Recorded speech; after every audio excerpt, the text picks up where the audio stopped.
você acompanha o meu trabalho há algum tempo, você sabe que eu sou um ferrenho defensor da cultura ocidental, a qual eu considero a mais avançada cultura em todos os aspectos, com especial destaque para o respeito aos direitos fundamentais dos indivíduos. Contudo, tanto a expressão cultura ocidental quanto o termo ocidente causam relativa confusão, sendo por vezes utilizados em contextos completamente equivocados. Não obstante o significado básico do que seja a cultura ocidental seja subentendido por quase todo mundo, o fato é que ainda se cometem alguns equívocos nesse sentido. Por isso, e para tratar mais uma vez do aspecto cultural aqui no meu canal, me proponho hoje a tentar responder a seguinte questão. Afinal de contas, o que é o Ocidente? Prossigo com esta minha explicação citando dois equívocos bastante comuns, cometidos por pessoas que querem definir a cultura ocidental, geralmente pessoas que atacam tal cultura de todas as formas que se possa imaginar. O primeiro erro é o de classificar a cultura ocidental como cultura judaico-cristã. É evidente que tanto o judaísmo quanto o cristianismo são fundamentais para a construção do Ocidente como nós o conhecemos, e negar isso seria, no mínimo, uma grave falta intelectual. E se eu fosse listar tudo o que colaborou para o Ocidente ser o que é, por ordem de importância, sem dúvidas o cristianismo ocuparia o primeiro lugar na lista. Porém, é um erro reduzir tudo o que compõe a cultura ocidental aos aspectos religiosos. Há muito em nossa cultura para além da base judaico-cristã que, sem dúvidas, influenciou, e muito, os países ocidentais. Podemos imaginar, por exemplo, toda a importância da cultura grega para a nossa cultura. Os gregos antigos, naturalmente, não eram cristãos, nem judeus, e eu estou, por óbvio, falando da antiguidade clássica grega, a dos filósofos, historiadores e pensadores políticos. De fato, o pensamento clássico grego é tão antigo quanto o judaísmo enquanto religião consolidada, tendo nascido por volta do século VIII a.C. Também não pode ser negligenciado o papel da cultura romana, com suas bases culturais evoluídas a partir da Grécia Antiga e que tiveram seu apogeu entre os séculos I a.C.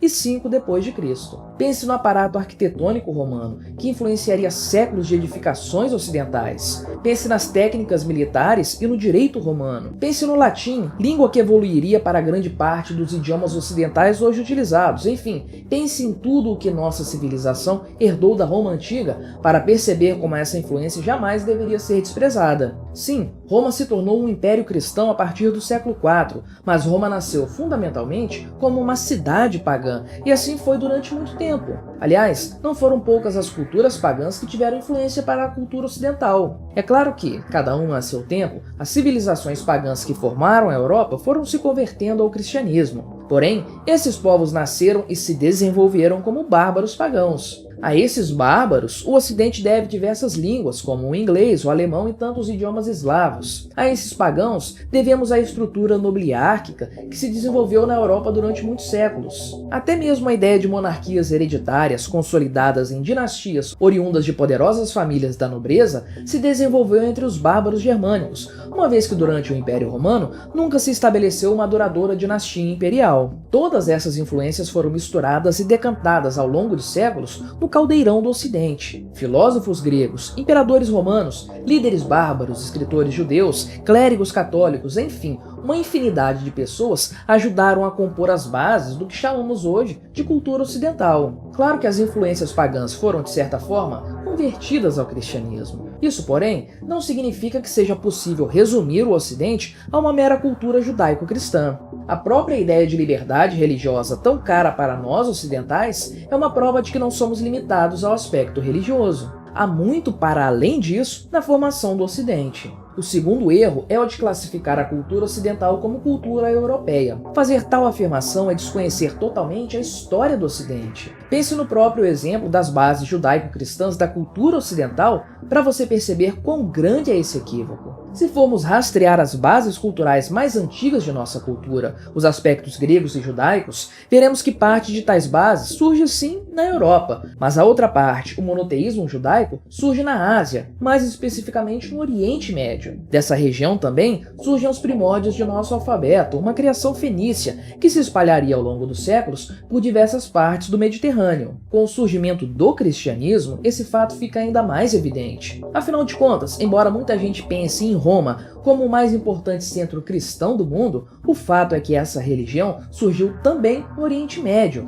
nas regiões da Galileia e da Judéia, especialmente em Jerusalém. A partir daí, o cristianismo se espalhou por diversos territórios, grande parte deles pertencentes ao Império Romano. Porém, nos primeiros 4 séculos de existência, o cristianismo se desenvolveu mais na parte oriental do Império, especialmente nas cidades de Alexandria, Antioquia e Constantinopla. Os textos bíblicos foram escritos, em sua maioria, num pequeno pedaço de terra do Oriente Médio, e quem ousaria questionar sua influência na cultura ocidental? E mais do que isso, mesmo na África podemos encontrar forte influência para as bases culturais do Ocidente. Pense, por exemplo, em Santo Agostinho, bispo católico que nasceu e desenvolveu seu trabalho intelectual na cidade de Hipona, no norte da África, e que influenciou teólogos de todas as épocas, incluindo aí o próprio Santo Tomás de Aquino, o doutor angélico. Do norte da África, desta vez de Alexandria, também surgiu outro importante teólogo, Santo Atanásio, cuja produção intelectual também colaborou para a formação da cultura ocidental. E para sepultar de vez esse erro, devemos saltar alguns séculos no tempo e atravessar o Oceano Atlântico, terminando por fixar os pés aqui nas Américas. Sim, porque não é possível falar da cultura ocidental como nós hoje a conhecemos sem falar da influência americana em tal cultura, especialmente em se tratando da contribuição dos Estados Unidos para o Ocidente. Sem dúvidas, a experiência norte-americana foi fundamental para que se estabelecesse muito do que o Ocidente hoje tanto valoriza. Limitação dos poderes do Estado por meio de uma Constituição, regularidade do processo democrático, identidade patriótica, etc. A partir do final do século XIX, o caminho inverso foi feito e a influência americana atravessou o oceano, se dirigindo para o velho continente e lá influenciando os antigos paradigmas europeus. Portanto, afirmar que a cultura ocidental é apenas uma cultura judaico-cristã ou uma cultura europeia é reduzir demais a sua complexidade, além de, naturalmente, desprezar a influência que tantas outras culturas, pagãs ou convertidas, bárbaras ou não, tiveram para a formação daquilo que hoje chamamos de Ocidente. É por isso que eu uso esse termo, mesmo sabendo que ele é, de certa forma, limitado. Afinal de contas, o Ocidente não é geográfico, e sim meramente cultural. Pense, por exemplo, que a Austrália e a Nova Zelândia estão localizados no Oriente geográfico, mas possuem cultura plenamente ocidental. O mesmo se aplica ao próprio Japão, que passou por uma forte ocidentalização a partir do final do século XIX e principalmente a partir de meados do século XX. O Ocidente, portanto, é mais do que uma religião, ou do que 2 religiões, sendo uma derivada da outra. O nosso profundo respeito às religiões é uma prova cabal dessa minha afirmação. Em países ocidentais, qualquer indivíduo é livre para professar a fé que quiser, ou mesmo para não ter fé alguma. O Ocidente também não é uma porção de terra, um espaço geograficamente limitado. Ele está na Europa e nas Américas, mas também na Ásia, na Oceania e, ainda que timidamente e pouco desenvolvido, na África. Também as limitações geográficas são equivocadas em se tratando da cultura ocidental. Os erros conceituais que se cometem quando falamos do Ocidente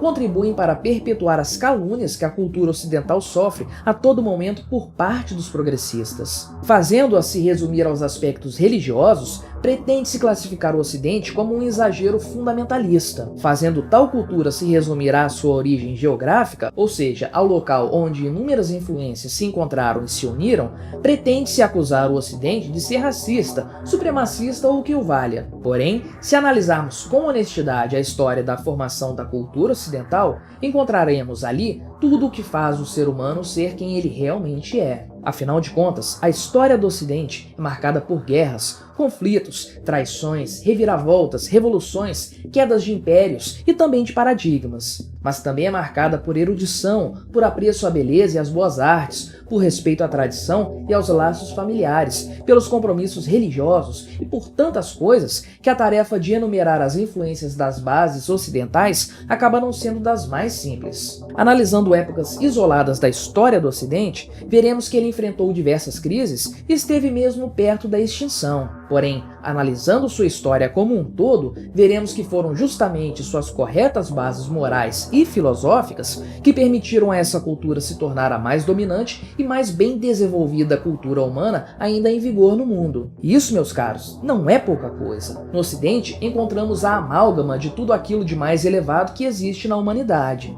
A cultura ocidental é a mais desenvolvida do mundo e aquela que mais respeita os direitos humanos atualmente. Por mais que exista muito o que se criticar em termos de Ocidente, especialmente hoje em dia, o fato é que não há nada que se compare ao que a cultura ocidental trouxe de progresso e civilização para a humanidade. Nem tudo são flores e muitos erros foram cometidos ao longo dos séculos até chegarmos ao atual estágio de nosso desenvolvimento. Hoje estamos cometendo os erros que representarão a evolução cultural do amanhã e é assim que a sociedade humana progride. O Ocidente definitivamente não é perfeito e seria uma grande ilusão acreditar que qualquer instituição humana poderia sê-lo de alguma forma. O que não dá para negar, porém, é que não há nada que seja tão bom quanto o Ocidente, ainda que este esteja repleto de defeitos.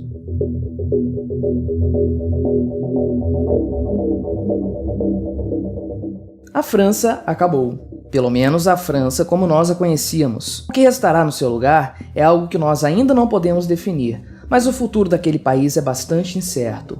E onde toda essa história começou? Bem, a queda da França pode ser ligada a toda a queda do Ocidente como nós o conhecemos. Tal fenômeno é mais marcante na Europa, talvez por aquele continente ser justamente o berço da civilização a qual hoje nós pertencemos. O caso francês, contudo, tende a ser mais emblemático. A França é sempre tida como a vanguarda da civilização na Europa. Carlos Magno, rei dos francos, reinou na região que originou os grandes países da Europa Central. Foi lá que surgiu a Revolução de 1789, que marca o fim da Idade Moderna e o início da Idade Contemporânea. Foi esse o grande país que possuiu vastas extensões territoriais em vários continentes, até meados do século XX. Foi esse o país que viveu a Revolução de 1848 e os protestos de maio de 1968.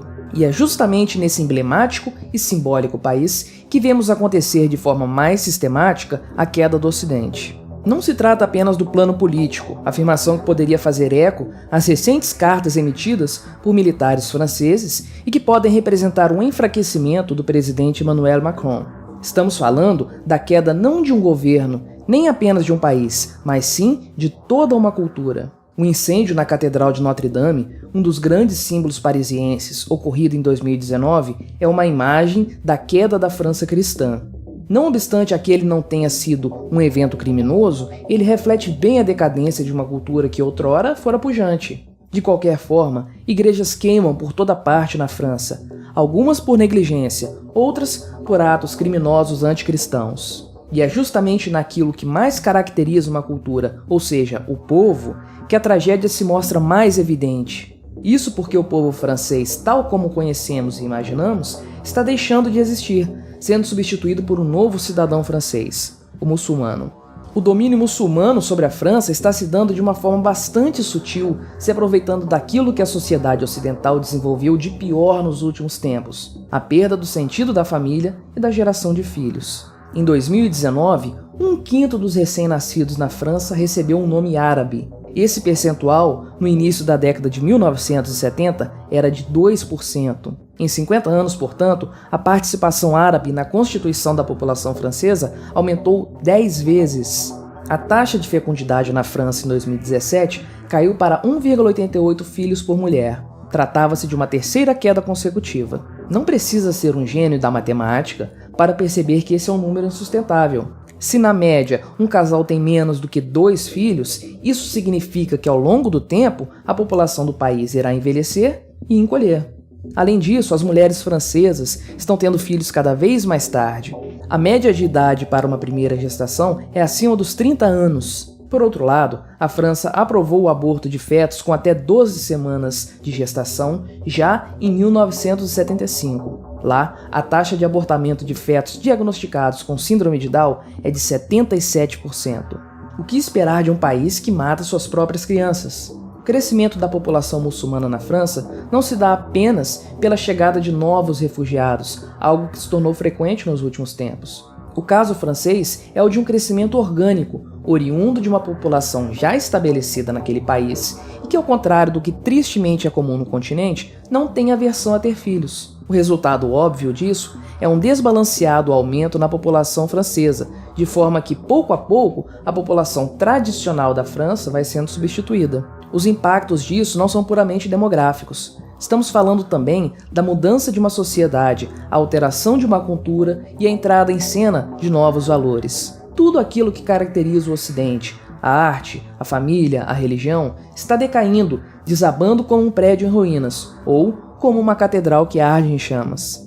O declínio da fé cristã na Europa é evidente. Na Itália, por exemplo, país tipicamente católico, que possui em sua capital, Roma, a sede da Igreja Católica, o século XX viu o número de sacerdotes cair de 68 mil para 28 mil, sendo que a população do país praticamente duplicou no mesmo período. A França, por sua vez, que já chegou a ordenar 1.300 sacerdotes por ano após a Segunda Guerra Mundial, ordenou no ano passado menos de 10% desse número, 125 novos presbíteros.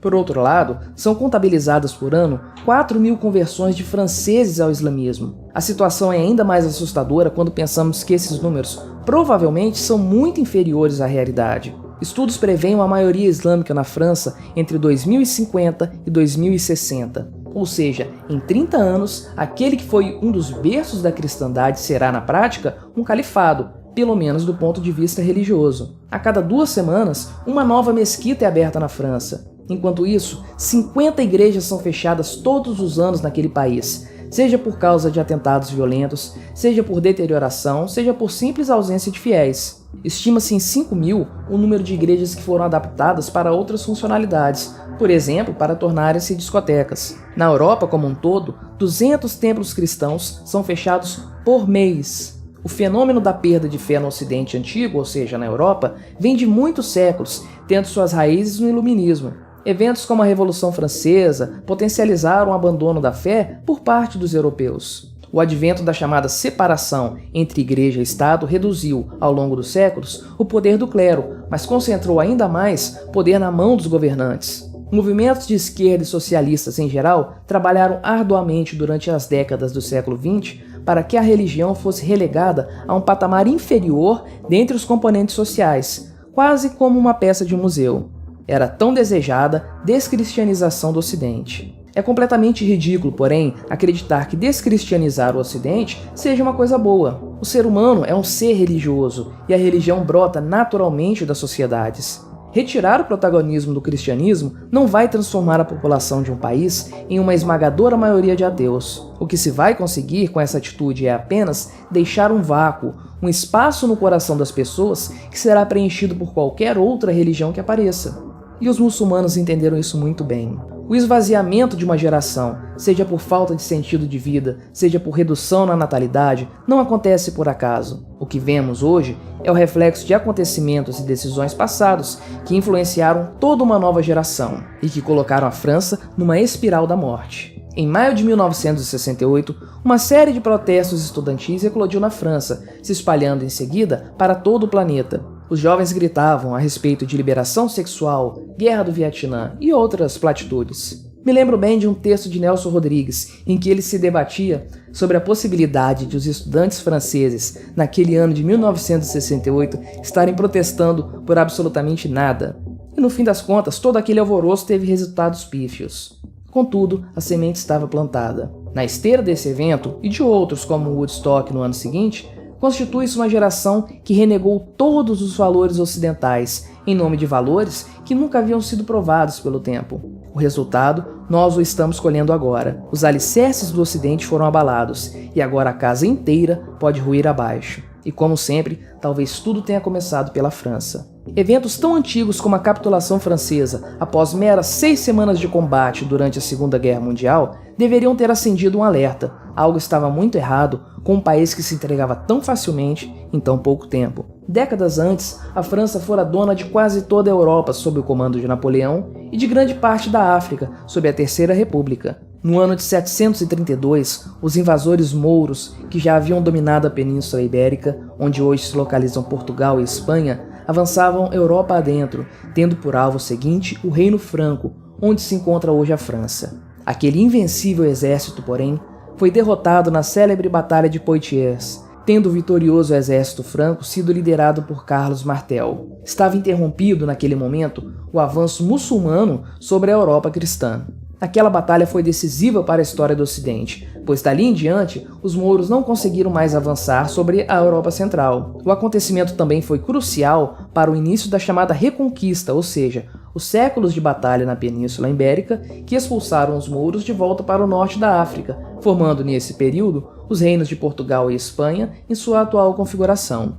No passado, foi o povo francês que impediu a destruição da cultura cristã pelos invasores muçulmanos, preservando assim a cristandade e permitindo que nos séculos subsequentes a civilização ocidental se desenvolvesse e estendesse seus valores por todo o mundo. Desta vez, porém, a guerra não é militar e a invasão não é geográfica. A cultura islâmica está vencendo a ocidental por meios mais efetivos, duradouros, definitivos. Uma vez alcançada a maioria muçulmana na França, nós nunca mais teremos de volta aquele país que já foi o retrato mais fiel da Europa Ocidental. O país que salvou a Europa do califado será, possivelmente, o primeiro califado republicano da Europa. Em 1793, no auge da sangria causada pela Revolução Francesa, a guilhotina caiu sobre a cabeça do rei Luís XVI.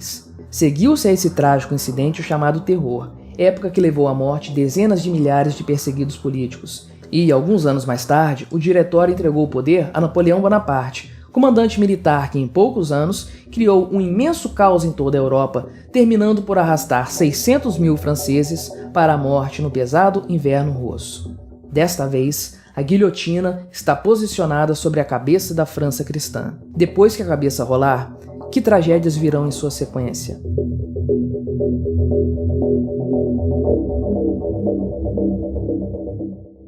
No dia 4 de julho, comemora-se o aniversário da independência dos Estados Unidos. 245 anos atrás, as 13 colônias americanas decretaram sua independência da coroa britânica, formando o início do que nós conhecemos hoje como os Estados Unidos da América, o país mais poderoso e desenvolvido do mundo. Alguns anos de guerra se seguiram à declaração até que a existência do novo país fosse reconhecida pela Inglaterra. Em 1787, foi assinada a Constituição dos Estados Unidos, com seus apenas 7 artigos que garantem a fundamental manutenção de liberdades individuais. Eu considero esses acontecimentos como de extrema importância para a nossa história. E é por isso que eu não entendo por que motivos a Revolução Francesa de 1789 é considerada um marco que divide a Idade Moderna e a Idade Contemporânea.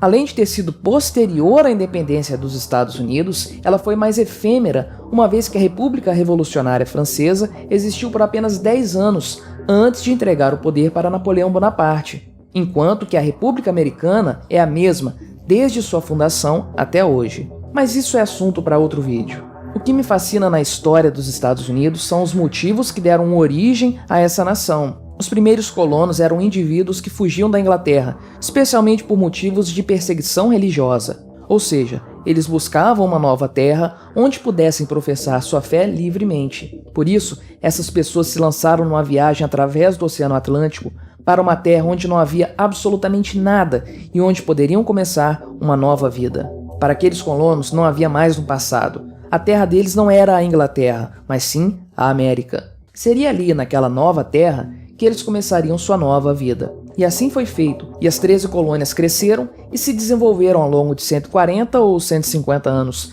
até que a situação em relação à Inglaterra se tornasse insustentável. A independência das colônias americanas era, portanto, inevitável, vindo a acontecer em 1776, tendo como patronos os chamados pais fundadores. Esse grupo de notáveis era formado, dentre outros, por John Adams, Benjamin Franklin, Thomas Jefferson e George Washington, sendo que este se tornaria o primeiro presidente do país recém-fundado. A ideia daqueles homens era criar um estado mínimo que mantivesse apenas o controle do essencial, ou seja, a defesa da nação, e que preservasse o máximo possível os direitos individuais. Foi por isso que eles criaram a Constituição dos Estados Unidos em 1787. Esse documento possui apenas 7 artigos originais, o que faz parecer ridículos os 114 artigos que compõem a nossa Constituição de 1988. Seguidamente ao texto constitucional, foram redigidas emendas, no total de 27, sendo que as 10 primeiras, que tratam diretamente do direito individual do cidadão americano, são as mais marcantes. Em especial, a primeira emenda garante a liberdade religiosa, algo que, como já foi falado, motivou o próprio surgimento daquele país, além de garantir a liberdade de expressão e de livre associação. Além disso, a segunda emenda garante aos cidadãos o direito de possuir e usar armas de fogo, sem impedimentos por parte do Estado. E a noção de direitos é tão forte por lá que, por mais que se tente relativizar tais artigos, o fato é que, até hoje, tantos anos depois, eles ainda garantem certa proteção aos direitos naturais dos cidadãos. Os Estados Unidos eram, portanto, a terra dos livres e o lar dos bravos, como se canta em seu hino nacional, a terra de liberdade e daqueles que lutam por seu próprio desenvolvimento. Eis a melhor definição do sonho americano. E foi atrás de viver esse sonho que inúmeros imigrantes chegaram ao território americano. Irlandeses, chineses, indianos, latinos, enfim, toda sorte de pessoas na busca de viver em um país livre em que cada um pudesse correr atrás de seus próprios sonhos e prosperar por suas próprias forças. E não é que isso deu certo? Porém, eu disse que os artigos da Constituição americana garantem certa proteção, porque em algum momento a coisa desandou. É fato que os Estados Unidos surgiram como o país mais livre e promissor do mundo. Uma terra desolada, colonizada por pessoas que fugiam de seu país de origem, se tornou o país mais rico e próspero do mundo em 1,5 séculos, e tudo isso graças à liberdade, especialmente, neste caso específico, a liberdade econômica. A prosperidade num cenário como esse é inevitável. Mas o que também é inevitável é que os estados cresçam de uma forma ou de outra, e não importando o quão pequeno eles fossem quando de sua criação. O que difere é apenas a intensidade com que tal crescimento se dá, mas ele inevitavelmente acontece. É claro, nós vivemos na América do Sul, e diferente dos habitantes lá do norte do continente, estamos acostumados a estados gigantescos arruinando nossas vidas. A história, porém, nos mostra que nem mesmo os americanos fugiram dessa realidade. Estados criados pequenos geram sociedades ricas, e essas sociedades, dada a sua riqueza acumulada, suportam por mais tempo o crescimento exponencial daquele estado antes diminuto. O caso norte-americano não é único na história da humanidade. Pense, por exemplo, no país da Carta Magna, ou seja, a Inglaterra. Aquela foi a terra da liberdade em muitas formas durante séculos, e a consequência disso foi o desenvolvimento de grande riqueza, especialmente quando da Revolução Industrial. E qual foi o resultado do enriquecimento da sociedade inglesa, fomentado por um estado pequeno? A criação do maior império que o mundo já havia visto até então, o Império Britânico, que na primeira metade do século XX dominava 1/4 de todas as terras existentes e praticava atrocidades como genocídios. Estamos vendo isso acontecendo de novo com os Estados Unidos. O país que surgiu como governo que menos atrapalharia a vida de seus cidadãos se tornou aquele que mais influencia na vida da humanidade, invadindo outros países, protagonizando inúmeras guerras, realizando embargos e guerras comerciais, etc. Mas isso é apenas o impacto externo do crescimento do governo americano. O pior é que esse crescimento também tolheu a liberdade de seus próprios cidadãos. Pense só, o que os pais fundadores dos Estados Unidos diriam a respeito de coisas como o Obamacare, ou o controle sobre o direito dos cidadãos possuírem armas de fogo? Ou qual seria a opinião daquelas mentes iluministas para o fato de que os gastos do governo americano triplicaram ao longo do século XX, saltando de 12% do PIB para 35,6%? O fato é que talvez o sonho americano tenha acabado. Não me entenda mal. Sei que moramos no Brasil e que nossa situação é muito pior do que qualquer outro país americano situado acima do Trópico de Câncer. Mas as coisas não estão realmente boas na terra do tio Sam, e isso há um bom tempo, e a culpa, neste caso, é como sempre, do Estado. O mais grave de tudo, sem dúvidas, é a depreciação da moeda norte-americana, o dólar. A quantidade absurda de dinheiro que foi impressa pelo Fed no ano passado dá uma ideia do tsunami financeiro que em algum momento poderá se abater sobre todos nós. Quais serão os impactos dessa crise? Não sabemos dizer, mas o fato é que muitos especulam que essa será talvez a pior de todos os tempos. O governo americano tem brincado de ser Deus há um bom tempo. Primeiro, com o exagero militar de bancar o dono do mundo, consumindo com isso quase $1 trilhão por ano. E depois, com a aloprada ideia de ser o senhor da economia mundial, controlando o mundo com seus dólares. Especialmente após o fim do acordo de Bretton Woods em 1971, durante o governo Nixon. Tomando uma medida insensata atrás da outra no controle de crises, e inflando a crise de 2008 para sanar a dos anos 2000, e inflando a atual para controlar a de 2008, o destino da economia mundial tenderá a ser uma grande tragédia. E não importa qual seja o governo que assuma a presidência dos Estados Unidos. Republicanos e democratas têm se revezado no poder há décadas, e por mais que você possa afirmar que um ou outro republicano conseguiu colocar um pouco de ordem na casa e desfazer algumas loucuras dos democratas, É fato que ao longo do tempo, o Estado norte-americano sempre cresceu, e ele sempre continuará crescendo, não importa o ritmo, porque esse, afinal, é o destino de todos os estados. Como um bom parasita, ele cresce sugando os recursos de seu hospedeiro. No caso dos Estados Unidos, estamos falando do maior parasita do mundo. E os hospedeiros, nesse caso, não são apenas os norte-americanos. Talvez as coisas sejam como Ayn Rand previu em sua obra A Revolta de Atlas. Naquele livro, os países europeus são descritos como repúblicas populares, e os Estados Unidos são o único país que ainda mantém um mínimo de liberdade e de capitalismo, ainda que esteja a apenas um passo de ruir por completo. Olhando para a realidade que já vemos acontecer na Europa, com seu brutal decréscimo populacional e suas economias zumbis, é possível que o futuro distópico pintado pela autora russa não esteja tão distante assim. Encerro este vídeo citando um trecho da Declaração de Independência dos Estados Unidos. Consideramos estas verdades como autoevidentes, que todos os homens são criados iguais, que são dotados pelo Criador de certos direitos inalienáveis, que entre estes são vida, liberdade e busca da felicidade. Talvez o sonho americano tenha morrido de fato. Contudo, o maior sonho que motivou esse é o sonho da liberdade, que está cada vez mais vivo em nossos corações.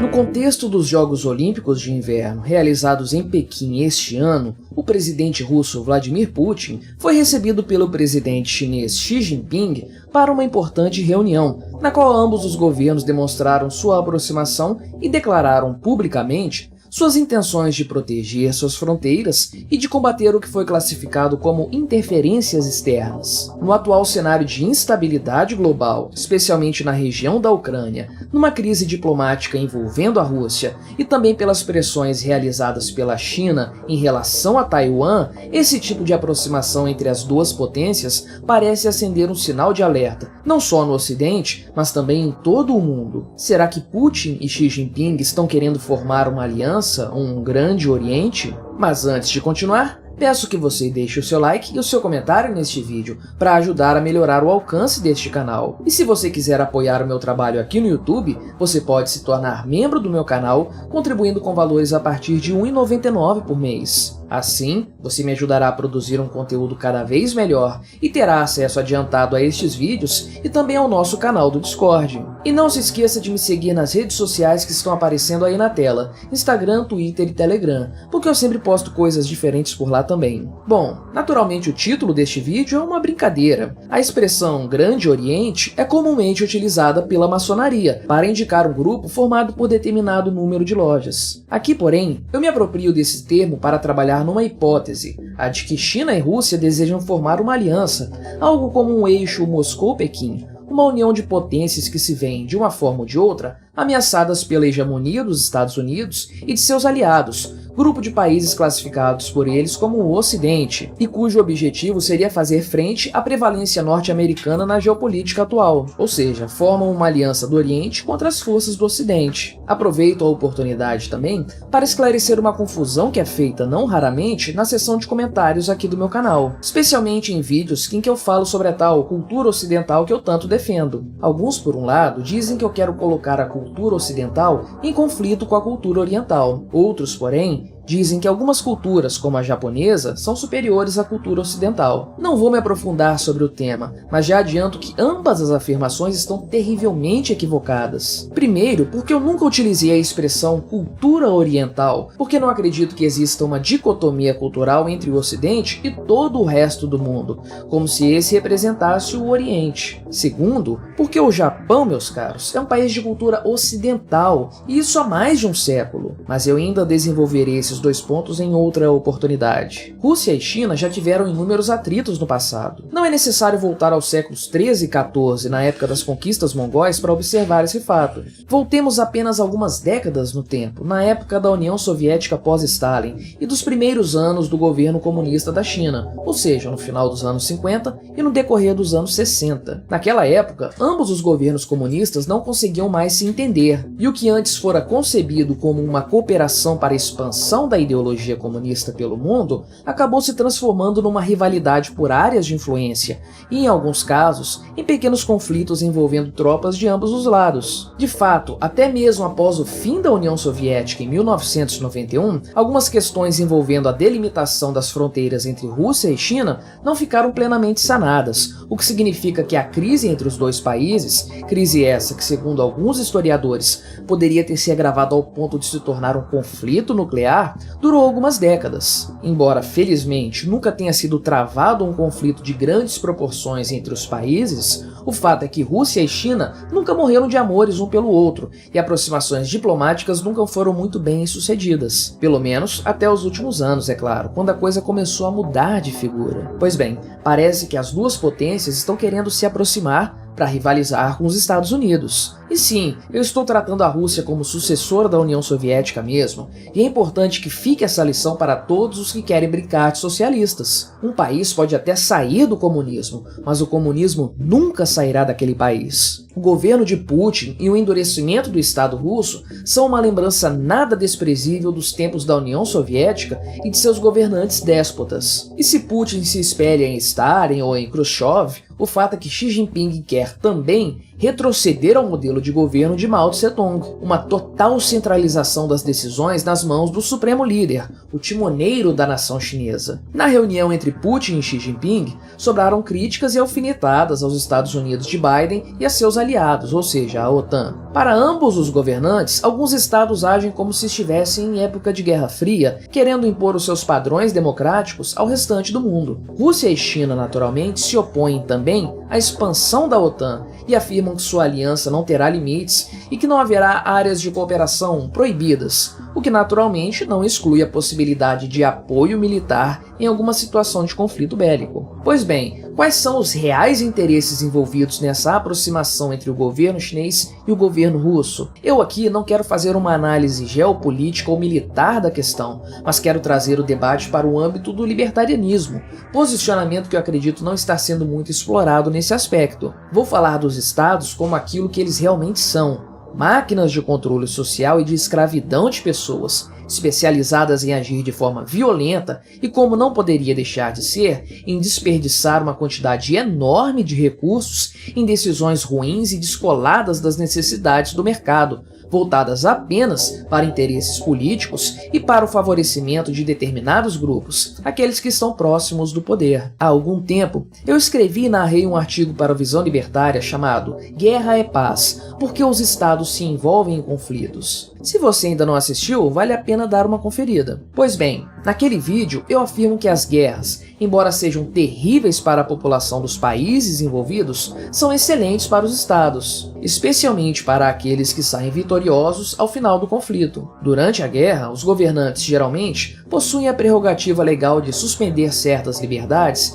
e agir de forma autoritária, quase tirânica. Pessoas podem ser perseguidas, setores econômicos podem ser direcionados para o esforço de guerra e cidadãos comuns podem ser convocados para compor as linhas dos exércitos do país. É claro que um governante derrotado numa guerra cai em desgraça, mas os vencedores costumam sair do conflito mais fortalecidos. Após cessarem os combates, o poder do governante não retorna aos níveis pré-guerra. Não, seus poderes autocráticos temporários não são removidos por completo, e agora esse governante vitorioso na guerra certamente terá mais facilidade em governar seu país com mão de ferro. Agora, imagine que se ao invés de um conflito real, houvesse apenas um conflito tácito, subentendido, que nunca acontece, mas que está sempre no imaginário das pessoas, como aquele medo que sempre paira sobre nossas cabeças, embora nunca se realize. Bem, aí os governantes envolvidos têm o melhor dos cenários: todas as benesses do tempo de guerra sem o ônus de ter que arcar com conflitos reais. Governos bem estabilizados tendem a preferir saídas diplomáticas para os conflitos que, porventura, vierem a acontecer. Porém,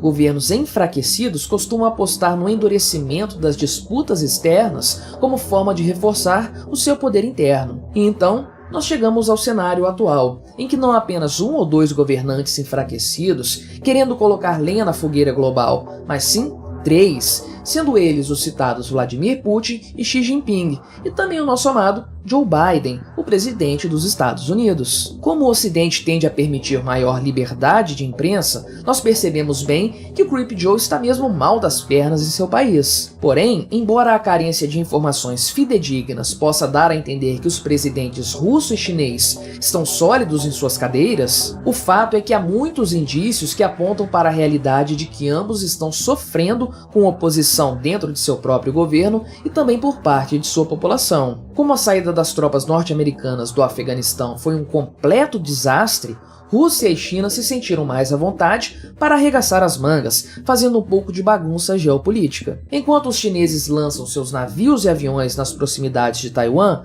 o exército russo faz manobras militares na fronteira com a Ucrânia. Sim, esses acontecimentos não são mera coincidência. E a reunião de Putin e Xi Jinping não foi o início de uma aliança, mas sim a sua concretização formal, porque esta já se desenrolava por baixo dos panos há muito tempo. Rússia e China, embora não queiram se envolver em conflitos reais, estão testando os limites de seus adversários, aproveitando para, nesse meio tempo, reforçar seu próprio poder interno. Porém, as manobras russas e chinesas aparecem como uma oportunidade para que o Joe Biden possa também fortalecer seu governo e seu próprio país. Fazendo um contraponto àquelas potências asiáticas, o presidente norte-americano busca demonstrar ao mundo e aos seus governados que ele não é um velho gagá que não sabe abrir a boca sem deixar todos os ouvintes de cabelo de pé. O fracasso político e militar representado pela saída do Afeganistão precisa ser corrigido, e a aliança russo-chinesa, acredite ou não, é a oportunidade perfeita para Joe Biden aumentar seu próprio poder. E se você está achando um pouco absurdo